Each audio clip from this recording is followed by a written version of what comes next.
What's up, everyone? Arctic here. Today is Thursday. You guys know what that means. Motivational morning. It's 8 a.m. And today I'm joined by a very special guest. That is my brother, Carrington Orange Smith. What's up, man? What's going on? What's going on? Today we're going to be talking about more about our work ethic and our get better mentality as a team. I kind of talked about it in the work ethic and get better video, but this specific one is called Outliers. There was a book that we read. It was actually titled Outliers, and we kind of adopted some of the philosophies in that particular book, and they're still with us to this very day. So, Carrington, why don't you go ahead and introduce how that all came about during that year in 2009 Okay. when that all happened?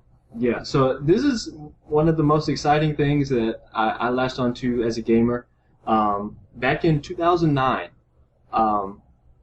Outliers was recommended to our team by Zach Johnson, who was the founder of eBash. He came into the office one day, and we were reading another book of Malcolm's called The Tipping Point. And Malcolm Gladwell, right? Gladwell. Mm-hmm. Yeah. And he recommended that we read Outliers. So we were like, okay, let's check it out. So we checked it out, and Malcolm Gladwell had a very interesting take on perfection. He attempted to quantify perfection by looking at different athletes and successful business people in different areas who are different people who are at the top of their game in different aspects of culture and things of that nature. So what he said was basically all of these people like Bill Gates, Michael Jordan, I guess, Tiger Woods, you could say. I don't think he mentioned Tiger, but he's just an example of somebody else like that. They've put in so much work into their craft that they've achieved. It's almost like perfection. It's very close to perfection based on the number of hours, strictly based on the number of hours that they put into their craft. So that's about, and that number that he concluded was about 10,000 hours. Okay? So we shared this with our team, and we were trying to come up with, we were like breaking it down, like there's no way that we can get to this number within the span of Gears 2. There was no way. Gears 2 would have had to been picked up for a second season for us to even, second or third season for us to get Close. to 10,000. Yeah. Even close to that, based on, we were practicing 3, 4, 5 hours a night. So you think about that, that's a long way to go. So during that summer, like you mentioned in the other video, I started waking up at 6 a.m. in the morning, and I would just start playing because I love the idea of just trying to tackle it. So that was my way to do it. I got up at 6 a.m. and I would play, and then I would stop playing. I would work my shift, and maybe get something to eat, relax a little bit. Then I would start playing again, and this continued that whole entire summer. So the 300 hours we put in, I think we put in about 300 hours as a team. Mm-hmm. But we had, between all of us individually, that number was probably, it's ridiculous. It's Probably double. I'd say, yeah. As a team we had 300 hours, and then each of us individually probably had another 300 hours. So it's probably 600 hours between us all during that summer, which is absolutely insane. Ridiculous. It is absolutely insane. It's ridiculous. It's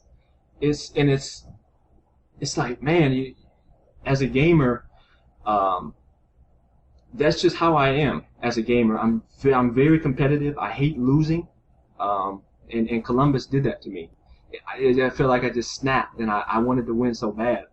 And, it was just a great coincidence of timing that Outliers was recommended to us, and we latched onto that idea.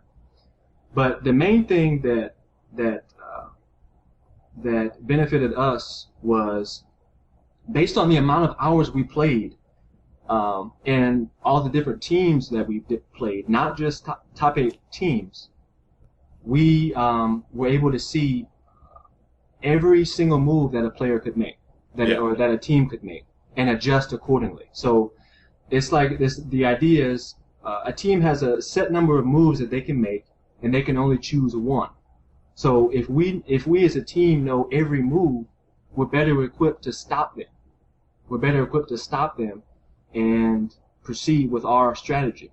So the lower tier teams, they would do something, and when we see that again from the top tier team would do that same thing, but it might just be executed a little bit better.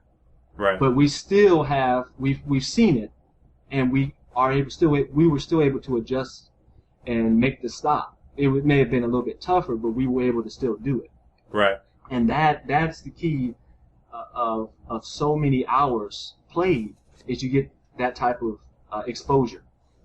Right. So, I mean, it was, and I kind of came up with a theme for this. Our dedication as a team led to our transformation as players and as a team as a whole. So our dedication, the willingness to recognize that we had an opportunity to do something that no one else was doing. That was practice more than everyone else. Just outwork people. The work ethic that we had was just absolutely, it was unparalleled in comparison to the rest of the teams. And that led to our transformation as a team and helping us deal with different scenarios and react accordingly, and just kind of fine tune all the gears so that we could be the best. Wow. So again, our dedication led to transformation as players. Right. And I think it was just realizing that we weren't limited to having to play only the top teams to get great practice. And that's something that I think everybody as a team and players, they need to know that going forward, that, you don't have to just limit yourself to the top teams to get great practice. And that's something that was a big key that we learned. It was an eye-opener. Just the willingness to practice in itself, just to work on improving yourself is what helped us. And you kind of have to think about this when you play, when you're playing a football team. I'm going to use football as an example. The only time that you get to see another team is when you play them in an actual game. You don't have the luxury of scrimmaging a whole bunch of teams beforehand before a major event. You just don't have that luxury. Right. And gaming is a lot different because you get to see all of these teams and practice against them. And that not only improves yourself, the more you do it, but it also lets you see kind of where other people are at. So you don't really have that opportunity to see what the whole wide array of teams are like, and what the different types of strategies and mentalities that people have as players. And when you get into the top tier teams, what you see is the mentality is like, I'm only going to play against other top teams. So not only are you limiting your practice, but you're limiting the possibility of seeing something different. And that was what was the big eye opener for us. Just absolutely huge for us in terms of widening that scope. Right.